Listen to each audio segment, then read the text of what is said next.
करने के लिए सबसे पहले मैं आग्रह करूंगा मेरे लेफ्ट में बैठे भूषण भट्ट जी से कि वो इस प्रेस वार्ता का आरंभ करें।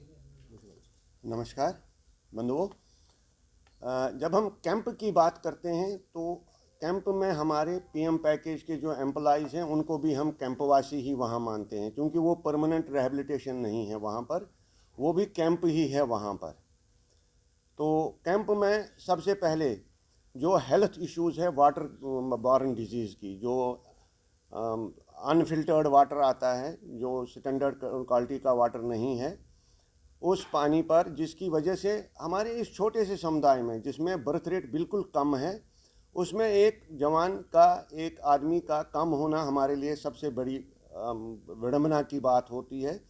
तो मैक्सिमम हमारे, मैं कैंपों में खासकर जगती कैंप में देखता हूँ कि जो किडनी फेलियर्स की डिजीज़ हैं वो मैक्सिमम है, और लिवर फेलियर की, वाटर बॉर्न डिजीज़ की। आप ये प्रेस जो होता है ना, इनका एक काम शोध भी होता है। मुझे लगता है आपने एक शोध करना चाहिए कि जितनी भी आज तक 2020 से लेकर 25 तक डेथ्स हुई हैं उन पर, उसमें कितनी डेथ्स वो हैं जो किडनी फेलियर की वजह से हुई है, जो लिवर फेलियर की वजह से हुई है, जो वाटर बॉर्न डिजीज़ के रिलेटेड है।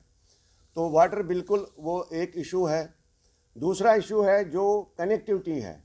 कनेक्टिविटी बिल्कुल ख़त्म हो चुकी है। कैंप, खासकर जगती कैंप की जो सबसे बड़ा कैंप है, उसकी कनेक्टिविटी बिल्कुल ख़त्म हो गई है। मुझे नहीं लग रहा है कि किसी पेशेंट को हम मेन जो कनेक्शन, मतलब कनेक्टिविटी रोड है जो कंडोली माता से जगती तक है, वहाँ से किसी पेशेंट को हम शिफ्ट कर सकते हैं मेडिकल कॉलेज।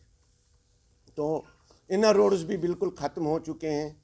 उसके बाद जो सिपेज है, पिछले 3-4 साल से सरकार बिल्कुल सोई पड़ी है। आपने देखा होगा, बाढ़ में बहुत सारे पत्रकार बंधु वहाँ आए, उन्होंने देखा कि किस तरीके से पानी टपक रहा है छतों से अंदर, सामान सारा ख़राब हो रहा है, ज़िंदा रहना मुश्किल हो गया है। तो वो अच्छा, उसके ऊपर भी ये बोल रहे हैं हमने रिकमेंडेशन भेज दी है, पैसे के लिए भेज दी है, डीपीआर भेज दी है, डीपीआर भेज दी है, लेकिन कोई पैसा सेंक्शन ऊपर से नहीं होता है। हम सोच रहे थे कि अब स्टेट गवर्नमेंट आ गई, पब्लिक गवर्नमेंट आ गई, शायद उस वजह से मतलब कुछ कल्याण होगा, तो नहीं हो रहा है। अब तो ये साल भी गया, क्योंकि अगर आप फंड्स आएंगे भी तो वो यूटिलाइज नहीं हो पाएंगे मार्च तक, तो वो फंड्स भी इस साल का भी ख़त्म हो गया। तो इनका इरादा है हमें उसी बारिश में ही रखना, वैसे ही उन्हीं हालात में रखना। तीसरा, आपने देखा होगा कि 3 रिलीफ कमिश्नर आज तक ट्रांसफ़र हो गए, लेकिन 100 दुकानें बनी हुई हैं जिनमें रोहिंग्या रह रहे हैं, जिनमें मैं मानता हूं कि बांग्लादेशी भी कुछ रह रहे होंगे, जिनमें कुत्ते डंगर शाम को बैठते हैं, लेकिन वो दुकान अलाट नहीं हो रहे हैं। जो लाइवलीहुड बनना चाहिए था हमारे, मतलब उन बेकार बच्चों के लिए, उनके लिए, मतलब वो बिल्कुल उनको नहीं अलाट कर रहे हैं। मुझे नहीं लग रहा है कि क्या बड़ा कौन सा तूफान है कि उसका कोई तरीका ये ढूंढ नहीं पा रहे हैं अलाट करने का।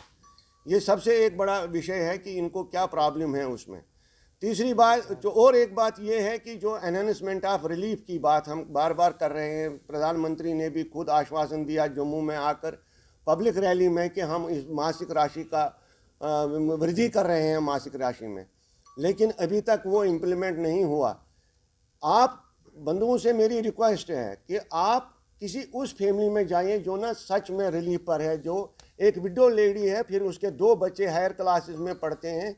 आप देख लो वो 10,000 में कैसे गुजारा करती है, या 2 मियाँ बीवी है तो 6,000 में कैसे गुजारा करते हैं। आपको कुछ अजीबो गरीब खबरें वहाँ से उस परिवार से मिलेंगी कि वो किस तरीके से अपना गुजर बसर कर रहे हैं। ये मेरी आपसे भी प्रार्थना होगी कि आप खुद जाकर